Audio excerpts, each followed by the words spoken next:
Alright, yan mga krandom, magandang hapon. Gabi na pala.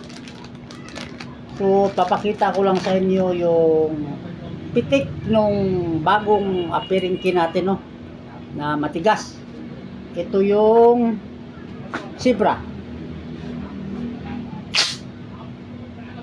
Lumalagapak mga krandom. Ito yung matigas. Ito siguro ang natira nito mga 15 pieces na lang kasi sa dami ng mine. Kanina sa post natin, dyan. Sa post natin na yan, tingnan natin hanggang bukas ng alas 12, no? Tingnan natin kung lahat magbayad. So ito wala to sa Shopee. Kasi hindi to pwedeng ipasok sa Shopee mga karandom, gawa ng kunti lang. Ito yung 4 color. Katakot. Tingnan mo lang, kahit lakasan mo, matibay. So ito yung candy.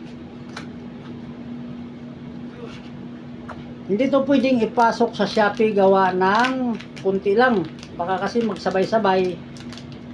At iba kasi yung ano nito. Pag nagsabay-sabay, wala kami maibigay.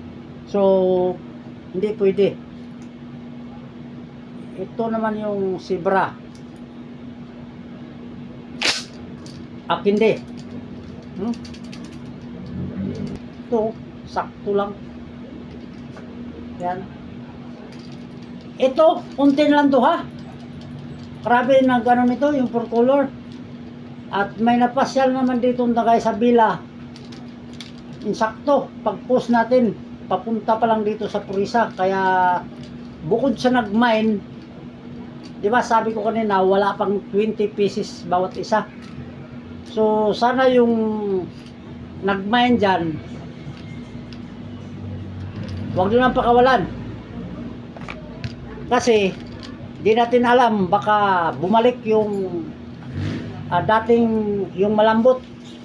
Baka kasi kung pag dumating kasi ito dati 10 box, samantala ngayon ang dumating 2 box lang. So hindi natin alam kung may darating pa ba nito Zebra. Kasi nakapagtaka bakit 2 box lang, halo-halo. Yung nakakita doon sa post natin, tsaka yung nag-mine, huwag nyo nang pakawalan. Baka hindi na, wala nang makarating na ganito kagandang kin.